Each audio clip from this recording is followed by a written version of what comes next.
Ndabasuhuje nabifuriza gukomeza kugira ibihe byiza aho muri mu bice bitandukanye, mwe mudukunda mudasiba kutwereka urukundo.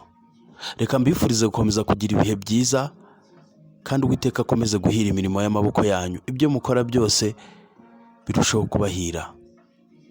Iteka ryose uzumva bavuga yuko uri umunebwe, ntacyo ushoboye, ntacyo uzigezaho.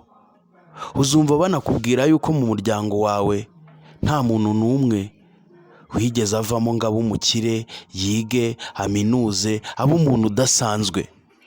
Uzumva bakubwira yuko nawe ubwawe ntacyo uzimarira, ntaho uri, ntaho uva, nta n'aho ujya. Ibi byose ni amagambo uzumva akunda gukoreshwa, bazakubwira yuko nawe ubwawe ntacyo uzageraho. Ibi byose maze kukubwira bazabikubwira bakubonamo ikintu cyitwa ubunebwe, lazy. Iyo ufite ubunebwe muri wowe wumva ibintu byose wabikorerwa, yaba ari ukwitabwaho mu buzima bwa buri munsi duhoramo, wumva wowe icyaba kikunezeza cyangwa se icyagushimisha ari uko ibintu byose babikugezaho, yaba ari ukurya, koga, kwambara, kugenda, uba wumva wabikorerwa. Ariko se niba abantu bakubwira yuko ntacyo uzaba cyo cyangwa ntacyo uzigezaho, ni ngombwa ngo uyu munsi ukomeze gushyigikira ubunebwe muri wowe? Ese niba nta muryango n'umwe ufite ukomeye ngo uzagushyigikira, uyu munsi ukaba utazi aho uva n'aho ujya, wizeye iki cyangwa wiringiye iki cyatuma uyu munsi inzozi zawe zibimamo? Nguhaye ikaze no kwifuriza gukomeza kugira ibihe byiza. Njye nitwa Ben w'Imana n'abantu. Niba uri mushyashya wibuke gukora subscribe kuri iyi channel. Reka tuvuge ku bunebwe. Ubunebwe ni ibitekerezo biza mu muntu, cyangwa se nabyita nk'aho ari uburwayi bufata ubwonko bukakubwira yuko ibintu byose ubona ushobora kubihabwa, ukumva yuko kwitabwaho cyangwa kugira icyo ubona uzabikorerwa. Ariko muri iyi si dutuye turi amamiliyaridi, nta muntu n'umwe uhari ukwitayeho. Uriho nkawe ubwawe, ugomba guhaguruka nkawe ubwawe, ugaharanira ahazaza hawe, ugakura amaboko mu mifuka, ukirukana ubunebwe muri wowe, ugashakisha wa wundi nyawe wihishe muri wowe, ukamuhishura. Iyo uvukiye mu muryango ukennye, ni gake cyane uzabona ibyo ukeneye. Iyo uvukiye mu muryango ukennye, ushobora gusanga hari ibyo utazahabwa cyangwa hari ibyo utazabona bitewe n'umuryango wavukiyemo. Niyo mpamvu niba uri umunebwe ukaba uvukira mu muryango ukennye, uyu munsi ugomba gukura amaboko mu mufuka, ugakora, ugashakisha, ugaharanira ahazaza hawe kugira ngo uzatere imbere, uhindure ibyo abana b'abantu bakuvugaho. Uyu munsi iyo uhaye intebe cyangwa icyicaro ubunebwe muri wowe, umutima wawe n'ubwenge byawe bikubwira yuko ibintu byose Imana izabikora. Nibyo wabyumvise neza, umutima wawe n'ubwenge bwawe bikubwira yuko ibintu byose Imana izabikora. Ariko niba bizera Kristo cyangwa bizera Bibiliya bakubwira yuko udakora atagomba kurya, uyu munsi wa none wowe ukaba ugishyize amaboko mu mufuka, wumva uzabaho gute? Cyane cyane ibi bintu dukunda kubibona ku rubyiruko. Urubyiruko rusa naho rwamaze guha umutima wabo cyangwa icyicaro mu mitima yabo Android touch screen. Android touch screen ni igikoresho cyangwa se ni murandasi, ni laptop, ni imashini ntoya tugendana mu mifuko yacu. Iyi murandasi iba mu mifuka yacu, iyo tuyikojejemo urutoki cyangwa se tukarebeshamo isura yacu, ibintu byose birikora.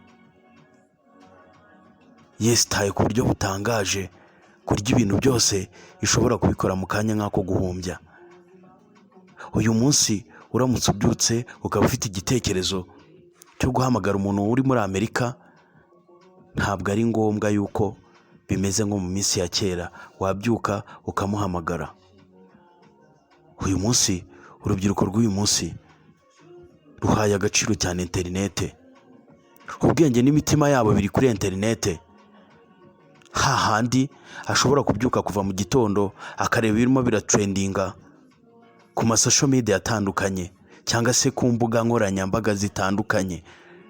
Ibi ngibi rero byo guhora turi kuri interinete dukoresha za mudasobwa tureba ibirimo birasohoka mu binyamakuru ni kimwe mu bikoresho biriho kuri uyu munsi byakuruye ubunebwe mu bantu benshi batandukanye. Ikikubwira ububi bwa telefone cyangwa se aya mandroid dutunze nuko itashobora kukwemerera yuko ushobora kumara iminota 5 utayirebyeho.